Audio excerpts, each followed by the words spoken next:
Concerning risk and risk mitigation in Nigeria and the idea of extraordinary risks, I still stand by the view that you don't have extraordinary risk in Nigeria because these risks are known.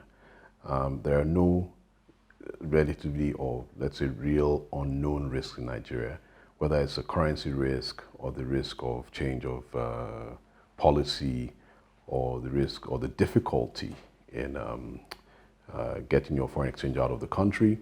All of these are very well-known risks that are priced into the market by businessmen who are already doing business here and doing it very successfully. So I do not believe that we have extraordinary risks. People talk about kidnapping, about insecurity.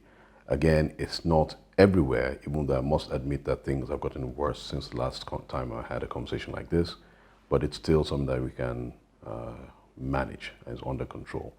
I have concerns about it going forward, but up until this time, business people in Nigeria are getting bumper profits and are not suffering unduly from these risks that international investors see from afar.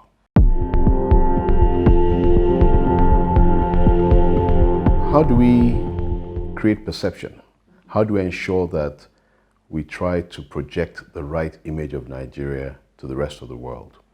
The first thing is to make the country welcoming, to make it attractive for people to come here. One of the things that we've seen is very difficult to bring people to Nigeria because of that initial difficulty. You get to a Nigerian embassy, it's hard to get to someone to talk to. You get there, you can't get a visa. You get there, things are just difficult. I have said once before when I was with the Nigerian German Business Association that we should have exchange of people in embassies. Nigerians should sit in the German embassy and Germans sit in the Nigerian embassy, and we should treat our counterparts the way we want to be treated. Now, you cannot go to a Nigerian embassy and want to come to Nigeria. If I were the foreign minister, every embassy in Nigeria would be the best embassy in the world. When you get there, you would feel like a five-star hotel in terms of service. Everything will be as pristine, as perfect as you can find it, so that you're encouraged to come to that country and see what a wonderful people we are. Because indeed, once you're in Nigeria, you'll be amazed at the warmth, at the energy, at the vivaciousness of the people, at the liveliness of people, the culture. Everything is alive and energetic. But somehow, there are these barriers that need to be overcome, and it's very hard to overcome them just by talking about them. So you have to make the gateway attractive. At the embassy, make it delightful.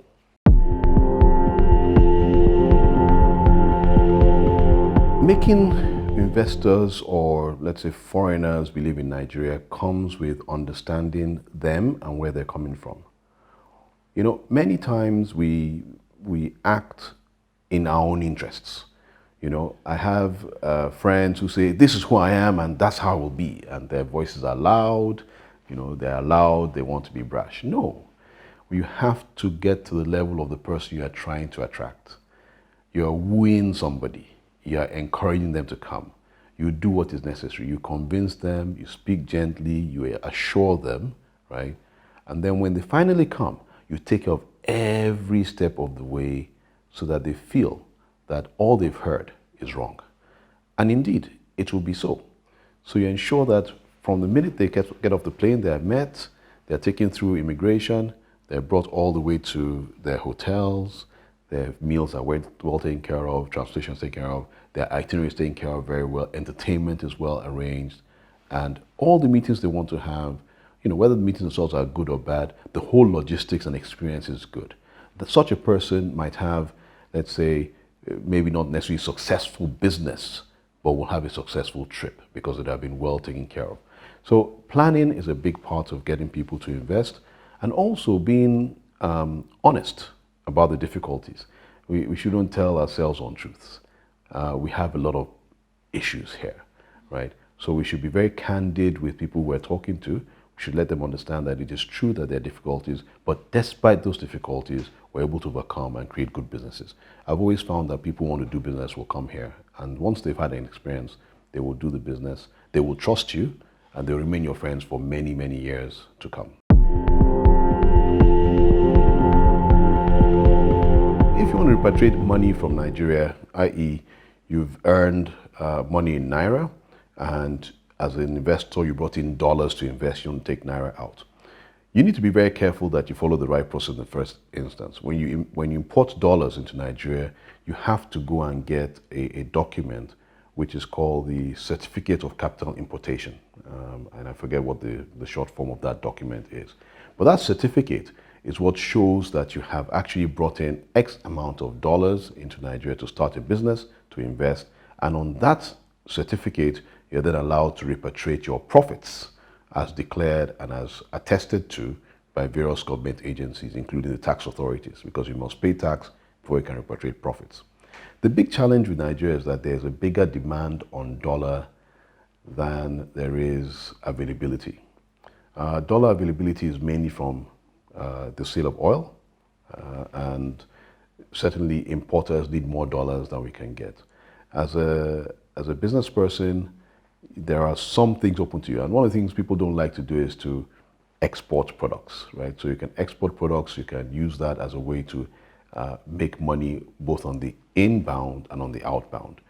Add some complexity, adds more business to your, to what you have to handle, but gives you a way to export some of your dollars. The other way to do it is to be patient, because in actual fact, the central bank does clear the backlog. It takes a long time, but they keep working at it. And one of the things that we have to say is that there is no default that the central bank has ever experienced on any of its bonds or its promises. The central bank has come through. So this is not something that's very widely known, but the risk of a default on a trade in Nigeria is very low.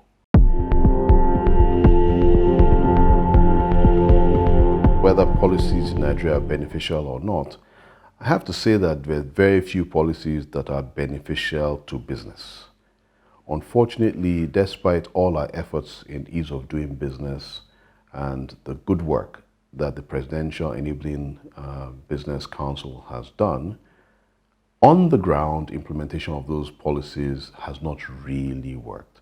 That impact, I have to say, has not really been felt by most Nigerian business people. Certainly in my sector, in the financial sector for private equity and venture capital, we haven't seen any specific policy per se that has worked. What would work?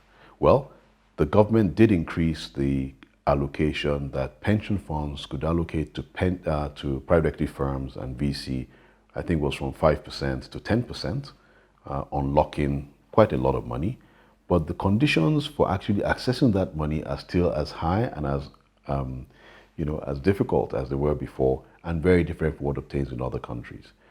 So the risk management is extremely tight. Sometimes it's over tight, and makes it very difficult for you to access those buckets of money that should spur growth in the economy.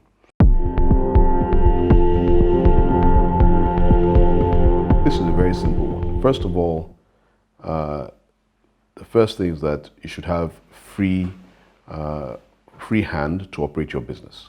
You shouldn't be disturbed by different and multiple agencies of government. So that'll be the first thing I would do, to say, well, unify the regime of taxes, unify the regime of regulators, and allow people to have one or two interfaces to the government to start with, and then make it very clear and easy for them so they can do their business as much as possible online.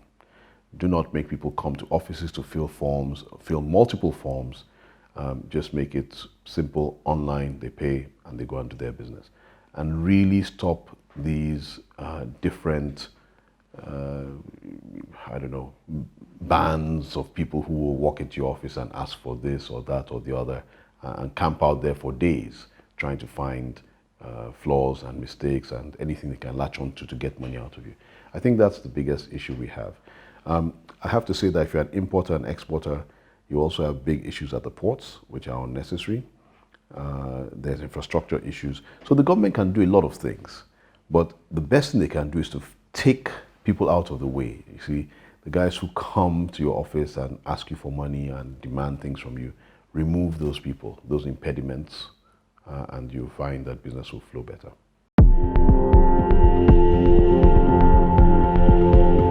Our own investments are typically very light environmentally because they are digital, things that are running on an app or, networks.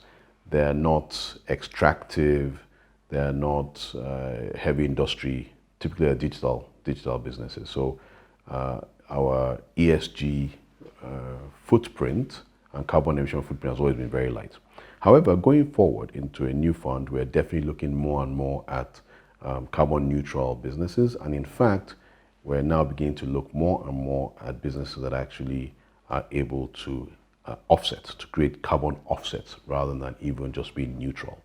So yes, are we looking at it? Yes, we're looking at it.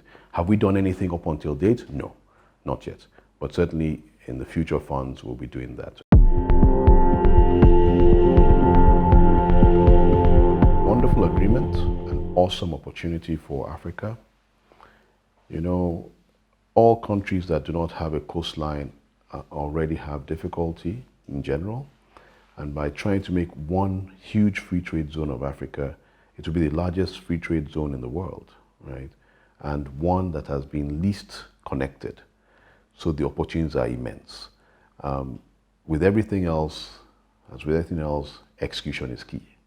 So making it work and not tying it up in bureaucratic hurdles will be critical to being able to unlock the opportunities that the agreement holds.